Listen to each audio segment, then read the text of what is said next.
আসসালামু আলাইকুম ওয়া রাহমাতুল্লাহি ওয়া বারাকাতুহু। সুপ্রিয় দর্শক শ্রোতাবৃন্দ, স্বাগত জানাচ্ছি ছোট্ট একটি ভিডিও দেখবার জন্য। সম্প্রতি বলা যায় যে ভাইরাল হয়েছে আ একটি কথা এই বাংলা ভাষার চর্চা নিয়ে। সে বিষয়ে ২-১ টি কথা বলতে চাই। বাংলা সাহিত্যের একজন নগণ্য ছাত্র হিসেবে আমি আমার দৃষ্টিকোণ থেকে, আমি আমার জানাশোনা থেকে সেই বিষয়গুলো তুলে ধরবার চেষ্টা করব। আমাদের এখানে বেশ কয়েকটি বিষয়, আমরা যদি বাংলা ভাষার যে আদি নিদর্শন চর্যাপদ এবং আমাদের যে ভাষা বংশ, সেই ইন্দো ইউরোপীয় ভাষা বংশ খ্রিস্টের জন্মের ৩৫০০ বছর আগে থেকে যে একটা ধারাবাহিকতা, সেই ধারাবাহিকতায় আমাদের সর্বশেষ প্রাকৃত ভাষা এবং এবং বিভিন্ন মতানৈক্যে ডক্টর মোহাম্মদ শহীদুল্লাহর যে অপভ্রংশ, কোরীয় অপভ্রংশ থেকে বাংলা ভাষার যে জন্ম, এই সুদীর্ঘ ইতিহাসের প্রেক্ষাপটে সাহিত্যের ইতিহাসের এই প্রেক্ষাপটটা যদি আমরা বিবেচনা করি, তাহলে সেখানে অবশ্যই আমরা দেখব যে আমাদের ভাষার যে আমরা শব্দ চর্চাগুলো করে থাকি, সেগুলো কোনো না কোনো ভাষা থেকে এসেছে। বিশেষ করে প্রায় ৫০,০০০-এর মতো তৎসম শব্দের ব্যবহার বাংলা ভাষায় আছে, যেগুলো আমরা বাংলায় ব্যবহার করি। এটা আমাদের ভাষাকে সমৃদ্ধ করেছে নিঃসন্দেহে। আমি ২-১ টি উদাহরণ দিয়ে, এই যে আমি যেখানে দাঁড়িয়ে কথা বলছি, এটি একটি ভবন। এই ভবন শব্দটি তৎসম শব্দ। আমরা যে চন্দ্রের কথা বলি, চন্দ্র একটি তৎসম শব্দ, মানে সংস্কৃত শব্দ, যেটা অন্য ভাষা থেকে এসছে। যদি আমাদের এইভাবে আমরা অর্ধ তৎসম বলি, তদ্ভব শব্দ বলি, যেটা আমাদের বাংলায় এসছে, যে হাত শব্দটা, মুষ্টিবদ্ধ হাত, এই যে হাত, এটি তদ্ভব শব্দ, যেটি সংস্কৃত থেকে আসা। এরকম ভাবে হাজারো উদাহরণ দেওয়া যাবে। তবে আমাদের বাংলা ভাষার যে আমাদের যে দেশি শব্দ, সেই দেশি শব্দের ভান্ডার কিন্তু খুবই কম।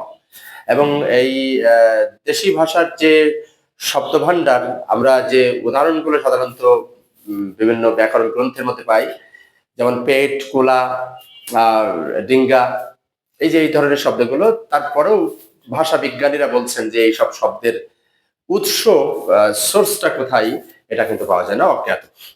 সুতরাং সেই দিক থেকে আমরা তাহলে আমাদের যে ভাষা, এটা আমরা কিভাবে, এই যে আমাদের যে ভাষার যে চর্চা, সেই চর্চা যদি যদি সত্যিকার অর্থে ধরা হয়, এটা আমাদের নিজস্ব উৎসের শব্দ কিন্তু সেগুলো নয়। আচ্ছা, ইতিহাসের পরিমণ্ডলে যদি, ইতিহাসের প্রেক্ষাপটের ধারাবাহিকতায় যদি বিবেচনা করি, আমরা আমাদের এই উপমহাদেশে অনেক দেশের মানুষ কিন্তু এসছে।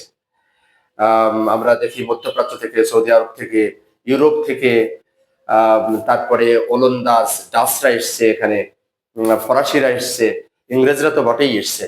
তো অসংখ্য ইংরেজি শব্দের আমরা কিন্তু ব্যবহার করি।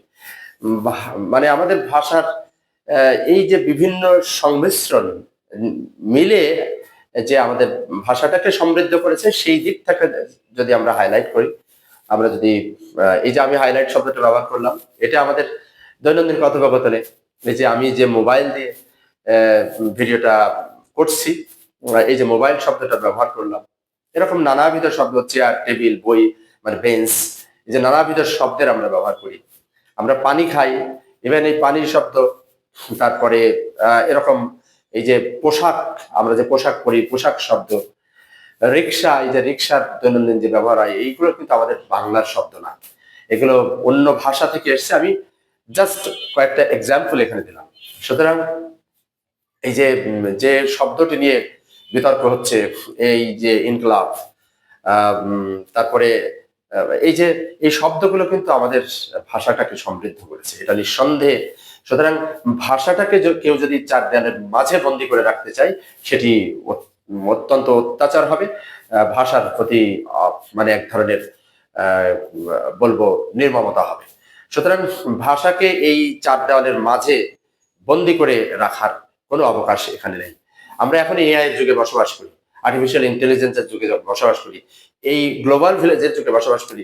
নজরুল তো বলছেন সেই তার একটা কবিতার মধ্যে, যে থাকবো না বদ্ধ করে, দেখবো এবার জগৎটাকে। এভাবে এই কবিতার শেষের দিকে বলছেন যে মানে বিশ্বটাকে দেখবো আমি আপন হাতের মুঠোর পরে। রবীন্দ্রনাথের কথা যদি বলি, নজরুলের কথা বলি, বাংলা সাহিত্যের অসংখ্য কবি সাহিত্যিক আছে যারা প্রচুর আরবি ফার্সি শব্দের ব্যবহার, ইংরেজি শব্দের ব্যবহার তাদের কবিতায়, গল্প, উপন্যাস, নাটকে করেছেন।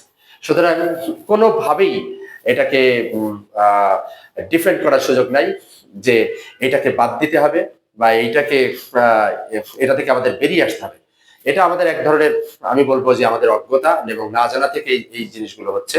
সুতরাং আমি সাহিত্যের একজন ছাত্র হিসেবে, যেহেতু আমি লেখাপড়া করেছি বাংলা সাহিত্য নিয়ে, সুতরাং সেই জায়গা থেকে আমি আমার জায়গা থেকে বলে রাখতে চাই, ভাষার এইভাবে চার দেয়ালের মাঝে বন্দি করে রাখার কোনো অবকাশ নেই।